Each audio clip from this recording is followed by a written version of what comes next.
What is going on, YouTube? Welcome back to Good, Bad, and Ugly, the series where we take apart some of the popular shows, movies, whatever media that is in this current circle today, and we pick it apart. We look at some good stuff, some bad stuff, and some ugly stuff. I'm gonna make this a series now because I like talking about current movies and stuff, and it's nice to take a break from the big, heavy editing that I have to do for some of those bigger videos, and just kind of sit back and give my 2 cents on some of the stuff that's, you know, current events, man. And what is more current than Velma, the new HBO Max show? Everybody said it was going to be awful. Everybody's saying it's awful, but I'm here to offer a controversial opinion. I think a lot of the major commentators are really blowing Velma out of proportion. I don't think it's as bad as people are saying. Calling Velma the worst show ever, saying that it's just terrible and that there's no redeeming qualities. I really think that that's just an overreaction. I don't think the show is good. I think it's better than I expected, but it was still pretty bad. I was able to watch the first episode. I thought it was pretty interesting, and I went to watch the second episode, and it was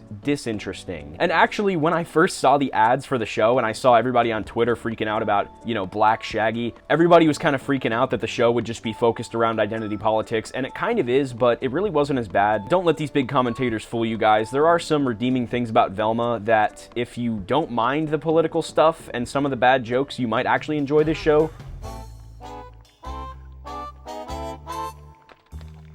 Today we're going to be starting off with the ugly first. So a major complaint that I heard a lot of people give that I personally agree with is that it just has the same tired old adult cartoon thing. You know, shows like Bob's Burgers or South Park, they can afford to have a simplistic art style because they are funny and the content carries it. Apart from the characters looking a bit simplistic, I really thought that there was some good animation in there. The scenes where Velma has her like visions and her hallucinations, which I'll get into later, that was animated really nicely, although it did feel a little bit self-indulgent, like they were just kind of showing off the hallucinations just to sort of toot their own horn and brag about how good their animators are. The background art is also really nice. I mean, when they show characters like in a car and the background it just looks really spooky. It does harken back to the old Scooby-Doo aesthetic. They've proven that they have the talent, so they just gotta do it, use that to its fullest extent, you know? Another thing on the ugly side is I thought that the editing in the show was a little bit sloppy. There were some scenes where I felt like the camera just lingered a little bit too long. Some of it was for comedic effect, but some of it was definitely not, and I kind of wish that they gave a little bit more camera time to like the front of the school. The show feels kind of disjointed all the way through, and the sloppy editing was definitely a contributor to that. So now let's get into some of the bad stuff about this show, and there is a lot of bad stuff. Like I said, it wasn't as bad as I expected it to be, but it was still bad.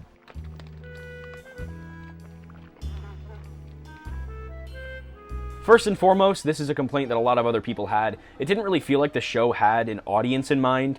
The first episode opens up with a bunch of naked teenage girls talking about like rom-coms and all this stuff.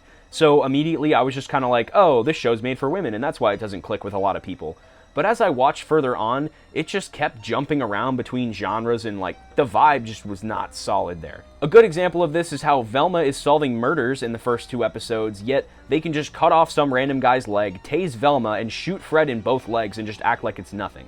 If you're gonna use violence and gore as comedy in a show, you have to keep it consistent, you know? It's constantly jumping between being realistic and being cartoony, and Daphne's 2 moms being the cops, or I don't even know if they're supposed to be cops. I don't think it really clearly says it, maybe I just missed it, but they just seem to be everywhere, and it doesn't really make sense that they just show up everywhere. Like, it feels like they were kind of shoehorned into the plot, and it kind of further pushes the confusion of whether you're supposed to think of it as like a realistic show or as a cartoon. Another problem I had with this show was the dialogue. It felt like some of the characters were just voices for the writers' political opinions. Some people don't mind identity politics, but it's kind of a turnoff because it really disengages you from the show. Like I said, it feels like the writers are kind of talking to you and not the characters at points. Some of the dialogue also just felt empty and pointless. Like, every single piece of dialogue I feel like should matter or should advance the story or give us more insight or information, you know? A lot of people are calling the characters unlikable, and I don't think that they're necessarily unlikable. They're just annoying and extremely insecure for some reason. Like, I get that the characters are teenagers, and having them be insecure helps you relate to that character because everybody has their own insecurities, but people like other confident people, and the same is true for characters. If you have an insecure character, you have to work like doubly hard to keep people engaged in them, especially if you're trying to take them in a direction that makes them more confident. like if you have like a story arc that you're planning for them. One of the biggest problems for the show that I think for an adult comedy, it's really not that funny, and some of the jokes are actually unfunny. There's a lot of annoying pop culture references that are just there for the sake of referencing something. And of course, you have your jokes about hashtags and social media. That is so awful. When has anybody ever laughed at a joke about hashtags or stuff in a show?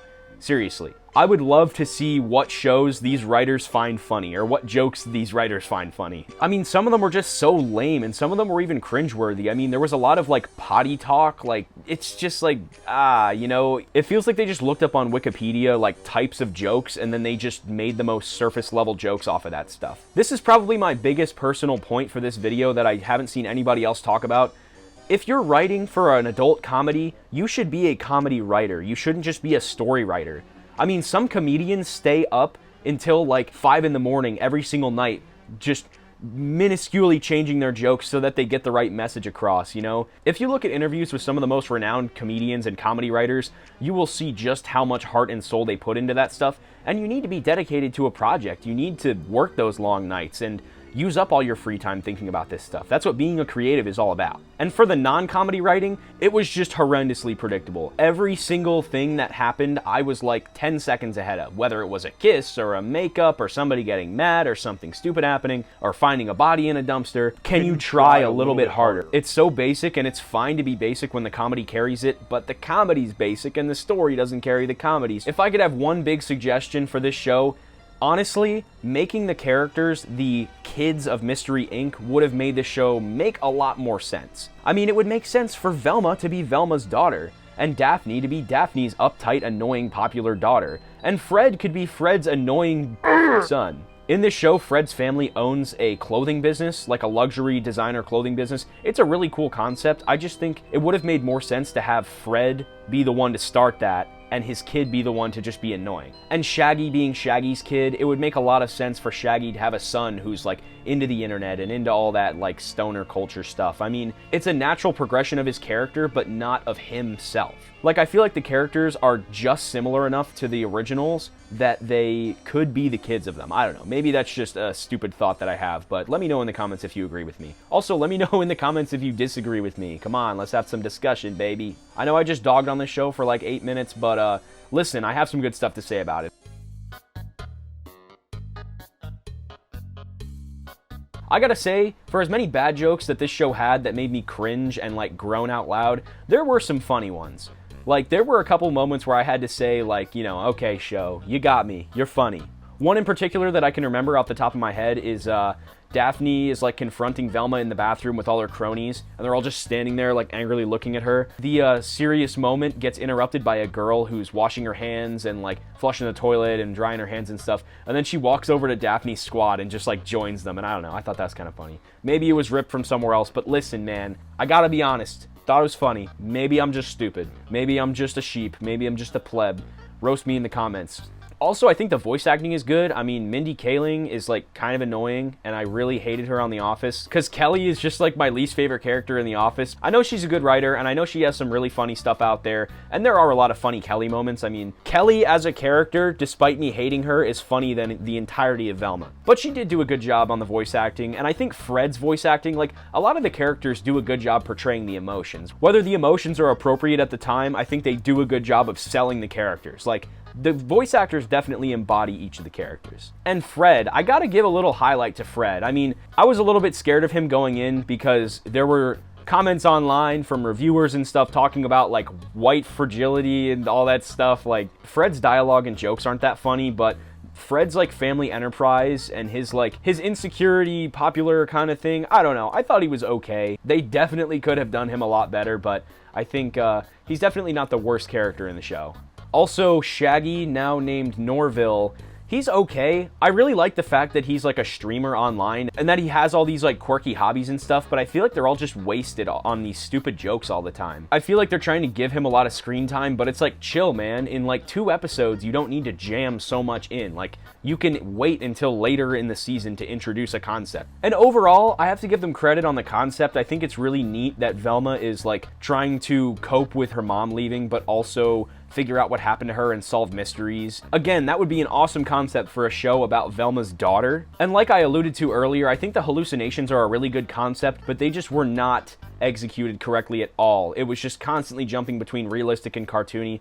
I think they could have done some really neat stuff with her having like anxiety and trauma. They could have really made that like seriously awesome, but again, they just wasted on stupid jokes. Overall, I think the show had a lot going for it, but I just think a lack of direction and a bunch of just clashing styles and ideas and concepts and characters, it just made the show into a big mess. The unfunny jokes really didn't help it at all, and the identity politics turned a lot of people away from the second that first trailer dropped. I absolutely despise when shows and movies very clearly interject identity politics just to get people to give them higher reviews. It's really annoying, it breaks the immersion, it's just not the vibe.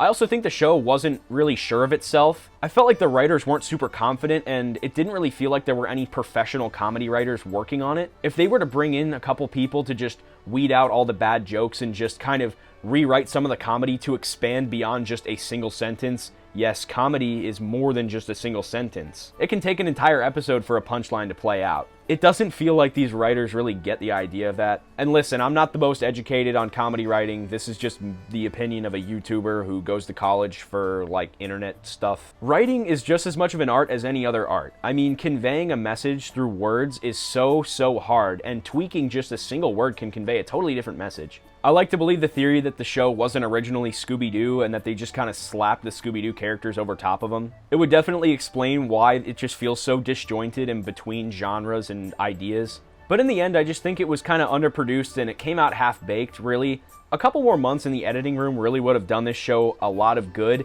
and a couple months in the writing room may have corrected every single flaw that this show has. I think a lot of people are way too hard on this show, and it's just a case of missed potential and underproduction, honestly. I gotta say, it's really not the worst thing in the world, and I think it's worth a watch just to see where I'm coming from. Every single commentary channel I've seen talk about Velma has just been completely dunking on it and saying that there's nothing good about it, and I gotta disagree. I gotta put my opinion out there, man. Hey, what do you want me to do about it? On the pundit square of movies, Velma gets bad in a bad way.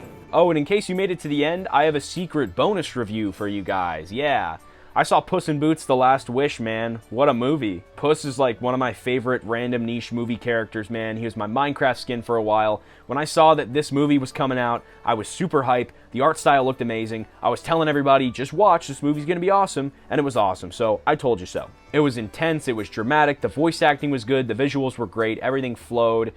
It was just a freaking 10 out of 10 movie. Mwah, mwah, mwah. On the Punnett Square of movies, Puss in Boots gets a good in a good way. That's all for this video, guys. Tune in for more nostalgia content, food reviews, and commentary. That's what I'm doing now, man, because I don't have to edit it as much, and it's just something that I can film at 10:48 at night. But for real, guys, thank you so much for watching. Subscribe for more. Leave a comment. Peace.